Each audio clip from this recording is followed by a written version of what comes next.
अगर formal shot जैसे content को देखकर आपको भी खट्टी डगारे आती हैं, तो पुदीना हरा की गोली है ये मूवी। तो बिना किसी स्पॉइलर के बात कर लेते हैं मूवी के प्लॉट की। मूवी की शुरुआत होती है माधुरी दीक्षित के कैरेक्टर से, जो कि एक विडो है, सिंगल मदर है। उनकी 2 बेटियां हैं, धर्मा दुर्गा जी और तृप्ति डिमरी जी। ठीक है, ये एक कंजर्वेटिव सोसाइटी में रहती हैं। इनके पड़ोसी हैं गुप्ता जी, जिनका प्ले किया है रवि गुप्ता जी ने, एंड उनकी वाइफ का किरदार प्ले किया है गीतांजलि कुलकर्णी जी ने। तो अब कहानी शुरू होती है कि माधुरी दीक्षित जी के घर पर गुप्ता जी का मर्डर हो जाता है। ठीक है, अब पैनिक होके वो तृप्ति डिमरी और धर्ना दुर्गा को कॉल कर देती है और उन्हें बुला लेती है। धर्ना दुर्गा जी और तृप्ति डिमरी अभी अपनी लाइफ में स्ट्रगल ही कर रही है। तृप्ति डिमरी जी की शादी हो चुकी है, वो एक परफेक्ट वाइफ बनने की कोशिश कर रही है। और यहाँ पे भी ना एक सोसाइटी का इमेज दिखाया गया है कि किस तरह से एक बीवी का कर्तव्य सिर्फ गोल रोटी बनाना है, क्योंकि उन्हें शादी के लिए उन्हें हाँ भी इसलिए बोला जाता है क्योंकि वो गोल रोटी बना सकते हैं। पर तृप्ति डिमरी जी जो अपनी लाइफ को ना सॉर्टेड बनाना चाहती हैं, तो वो उससे शादी कर लेती हैं। उनके हस्बैंड का किरदार प्ले किया है जतिन जी ने। उन्होंने भी काफी अच्छा काम किया है। और रही बात धर्ना दुर्गा की, तो वो एक स्ट्रगलिंग इन्फ्लुएंसर है जो कंटेंट बनाते हैं, रील्स बनाती हैं, एंड वो फॉलोअर्स के पीछे भाग रही हैं। तो फॉलोअर्स के चलते वो तृप्ति डिमरी जी की जो हस्बैंड है उनके साथ एक जीजा साली वाली रील बनाती है, जिससे घर में काफी टेंशन रहती है। तो होता यह है कि मर्डर हो चुका है कहानी में, तो तृप्ति डिमरी और धर्ना दुर्गा माधुरी दीक्षित के घर आ जाती हैं। इसमें एक पुलिस इंस्पेक्टर का किरदार भी आ जाता है, जिसको प्ले किया अरुणोदय सिंह ने। उन्होंने भी काफी अच्छा काम किया है। तो इस केओस में ना कैसे ये तीनों डील करती है, और इसमें सोसाइटी का एक जो आईना हमें दिखाया गया है, इस पूरे प्लॉट में जो सटायर हमें दिखाया गया है, वो काबिल तारीफ है।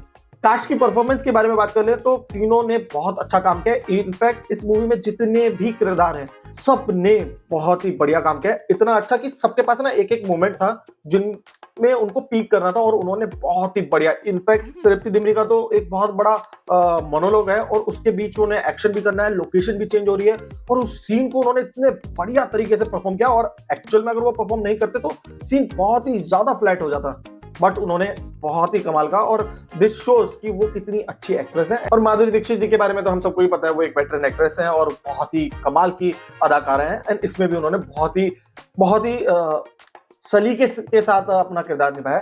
इनफैक्ट ये पूरी कहानी थी कि एक विडो, एक सिंगल मदर अपने बच्चों के साथ कैसे जिंदगी जीती है। सिर्फ और सिर्फ वो एक स्लीवलेस ब्लाउज पहनती हैं तो लोग उन्हें कैसे जज करते हैं और उनको आगे बढ़ने से कैसे रोकते हैं।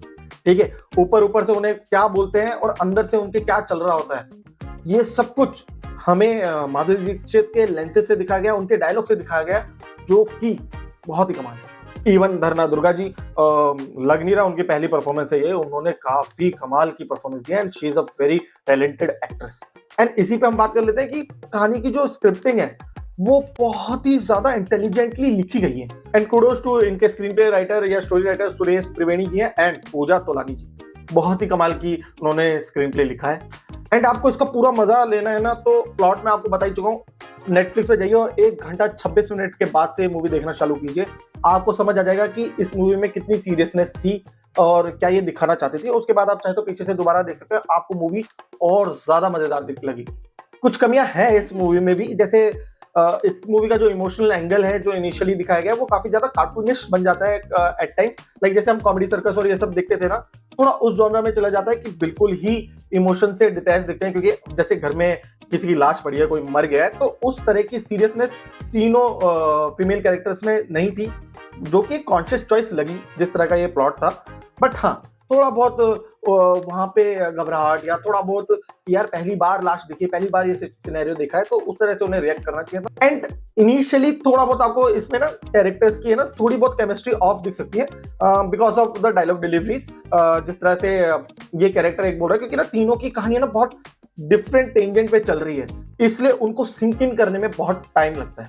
तो इसीलिए मेरे ख्याल से इनिशियली है ना तीनों की केमिस्ट्री ऑफ लग रही थी, लेकिन जैसे ही तीनों कनेक्ट करते हैं, तीनों एक टीम वापस बनते हैं, उसके बाद से इनकी केमिस्ट्री टॉप नॉच हो जाती है। एंड में मैं बस ये कहना चाहूंगा कि ये एक मस्ट वॉच फिल्म है। अगर आपने अभी तक नहीं देखी है तो नेटफ्लिक्स पे आ चुकी है, आप इसे जाके देखिए, क्योंकि ना वुमेन सेंट्रिक रोल आजकल बहुत कैरिकेचर्स हो जाते हैं, बहुत ज्यादा केओटिक हो जाते हैं, ठीक है। बट ये एक बहुत ही वेल बैलेंस्ड स्क्रिप्ट है, जिसमें वुमेन्स को है ना काफी एम्पावरिंग भी दिखाया गया है, दबा कुचला भी दिखाया गया है। तो इनका काफी अच्छा बैलेंस दिखाया गया, और ऐसा सिनेमा बनना चाहिए। अगर हम इसको आज अप्रूव करेंगे तो कल को हमें भी एक वुमेन सेंट्रिक, एक सीरियस रोल जिसमें हमें ना ये नहीं देखेंगे कि हीरो एक लड़का है या लड़की है, हम उसकी कहानी को देखेंगे जहां पे हर तरह के कैरेक्टर फिट हो सकते हैं। आप कमेंट सेक्शन में बताइएगा कि ऐसी वुमेन सेंट्रिक रोल वाली फिल्में आपको कौन सी पसंद है। मेरे को एक लूसी करके थी स्कारलेट जॉनसन की, वो मेरे को काफी पसंद है। एंड इंडियन सिनेमा में टिक्की एंड लक्ष्मी बॉम्ब करके एक फिल्म थी, वो मैंने देखी थी, वो मेरे को काफी अच्छी लगी थी। आप उसे देख सकते हैं देखना चाहें तो। तब तक के लिए वीडियो को लाइक कर दीजिए, शेयर कर दीजिए। Take care, bye bye.